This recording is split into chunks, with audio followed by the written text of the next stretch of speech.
David, welcome again to South Africa. Thank you.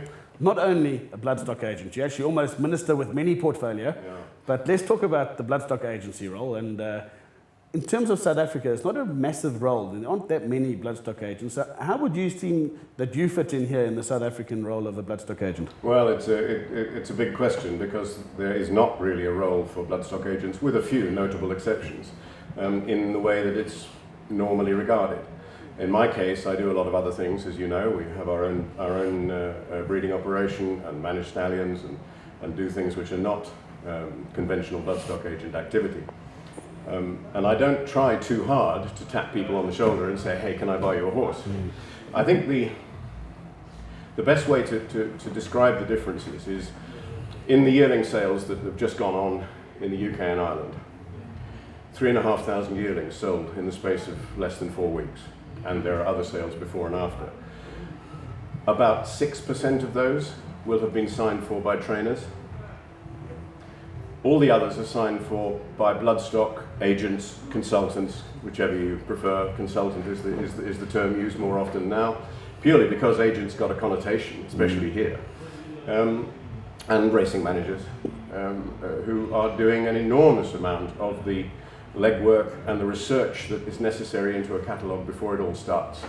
But I think if you're serving a client, especially on a budget, then you need to know that catalogue more or less completely, because you'll say, well, hey, hang on a minute, look, this hasn't got much pedigree, or this has got a beautiful pedigree but has got a fault, we can work with it. And you just need to do all the background research. You mentioned figures around 6% of trainers might sign for horses in the UK. Here it's probably the opposite. It's probably 95% would be trainers, and then the odd Bloodstock agent, and then obviously the odd racing manager. How do you reverse that trend, and how do you start maybe thinking about getting that trend reversed here? I think the sales program is acting in the direction of getting that reversed. I mentioned just now that 3,500 yearlings or whatever it is were sold in the space of less than 4 weeks with a few extras either side. And that is the yearling selling season. A couple of months, plus or minus. That is not the case here. We're selling yearlings for 8 months here, spread across 8 months. Now, that is a tremendous strain, both on the producers at home and on trainers, if it is the trainers who need to attend the sales, or most of them, and to do their own looking. How on earth do you do that, spread across two-thirds of the year? I think there's also a psychological aspect, or a habit aspect, partly because Bloodstock agent, some people often say it unkindly. You're a Bloodstock agent. Now, it may be because they've got elephantine memories of rip-offs 20, 30 years ago, and they haven't recovered from that. But nevertheless, there is that sort of a bias against. There's also trainers who will take the view that they need to see everything themselves. And this is a big contrast, because in effect that makes trainers the Bloodstock agents. And if they do all the research into the catalogue and all that sort of thing, well, fine, if they've got time to do it. But have they got time to do it? I work with trainers in the UK who say, well, you deal with the sales. My owners would kill me if I would spend time loafing around at the sales. Or a trainer will say, why should I look at 200 brown horses when I'm only going to like one of them? Go and buy me something. The question then goes, if you were Allan Bloodlines in South Africa, who would your target market be to be agent for? Directly for the owner or for particular trainers? Both. I think particular trainers who have either come to realise or automatically think that the drain on their time attending all these sales over such a period of time is too much. They should be at home training the horses, kind of situation, or they would prefer to, because after all, they're trainers. That's what they're good at. So there will be some trainers like that. And then you come to some kind of happy medium when maybe the trainer can come to the sale late on. And if you're the trainer, I've said, look, let me, or me and my team, go through this lot. I know what you like and don't like, or you've told me what you like and don't like. And then we'll come up with a short list. And you can come and have a look and see what you think, and it will save you all that legwork.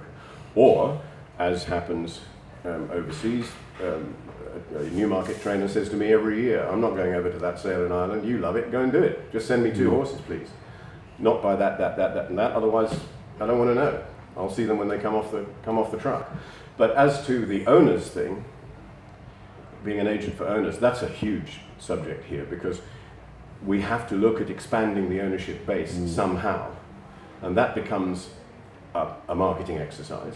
Let me just ask you one more question now. The one benefit of you representing an owner is if an owner isn't sure which trainer he would like to actually send a horse to, or maybe which province he'd like to race from, at least going the agent route, you've bought yourself time, especially in the yearling market. You've bought yourself time to be able to, well, let's send this to a spelling farm, let's give it some thought, and then you actually got an opportunity to look through what's available, what probably best suits your needs. And it must be a nice perk that rather than, to a degree, having the trainer saying, well, I want you to buy this horse, and then one owner is getting approached from 15 different trainers. I think that's entirely right. It's a question of relationship and which comes first. But certainly my habit would be, well, if you read the blog that goes with the European sales down the side of the live page, 9 times out of 10, the consultant, agent, manager, whoever it is who's just signed for a horse who's interviewed says the horse will go home to so-and-so, so-and-so, so-and-so, we'll get a handle on the horse and see, and we'll decide the trainer at Christmas, or something like that. And that process is very much part of the scene there, and could be, as an aid to owners. Owners can meet trainers beforehand, and whether it's before the sale or later on after the sale, and do exactly as you suggest. And it is a sort of buffer situation. That is, if the Bloodstock agent is going to continue to manage the situation. Because that's what, if I could put it this way, makes us different, is that more or less every yearling I buy in the Northern Hemisphere, I'm going to manage through its career. And then, your neck's on the line for a start. Whoops, I didn't get that one right, and you're going to suffer. You can't walk away and just take the commission and say, thank you very much, get on with it. I think in conclusion, that's probably the way to go then, because every Bloodstock agent is only as good as the yearlings and their performance is going to show them on the track. Yes. Allan Bloodlines, what would you say your percentages are like? We run more or less exactly 75% of selections win. Obviously the black type percentage is considerably smaller, especially as we're often buying on a budget.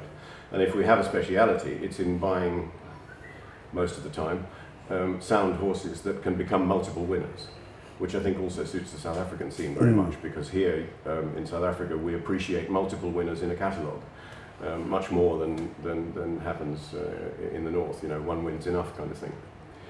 So about 75% win something, which is well over double the industry average. Okay, people are saying, well, you're a UK-based Bloodstock agency. How does David Allan know about South African pedigrees? But I think the duration that you've now been involved in the South African industry, and you can elaborate on that, it's been quite some time that you've been involved here. Yes. Well, of course, you never know everything. And the key in this business is if you don't know, you ask. And I think perhaps we need a lot more of that, shared information, if you like. But I spend about half my time in South Africa. I use the word we when we're talking about South Africa, and I'm not putting it on. Excepting in rugby quarterfinals. Well, yes, rugby quarterfinals, that was... but more of a you and I. I didn't think Wales B would get that close. David, if guys wanted to get in touch with you, you've got a website? Yes, certainly, yes. AllanBloodlines.com, very simple, and Facebook and Twitter and all those sort of things. My South African cell phone is on all the time wherever I am. My accent changes slightly in the UK. My PA looks at me a bit surprised when I say things like now, and is it when I'm talking to you or somebody else and I'm sitting at home. Yeah, I think we communicate all the time. And the fact that Yoshi, my wife, and I are so deeply involved in our own brood mares and managing other people's mares on a continuing basis, quite a lot of them, it takes you fairly deeply into the pedigree, South African pedigree scene. Brilliant stuff. Well, as always, great that you could join us on the show. And that's David Allan, Allan Bloodlines. If you are looking to get involved in racehorses, either in the management sphere or in the purchasing and the applying and appointing of an agent, Allan Bloodlines is certainly here in South Africa too, and we certainly look forward to catching up with him on a new show in the not too distant future. It's a beautiful summer's day with the majestic Stellenbosch Mountains towering over the field. They're all set and away they go in the Lanzerac Ready to Run Stakes. As the field makes their way down Lanzerac's Oakline driveway, they enter the gateway to the luxurious hotel and spa. Zambezi River hits the front in the closing stages as they approach the Cape Touch Manor House, and Zambezi River wins it. A classical victory before the Cape Touch Manor House, the heart of the hotel. The 2.5 million rand Lanzerac Ready to Run Stakes, presented by Cape Thoroughbred Sales, Kenilworth Racecourse, Saturday 21 November.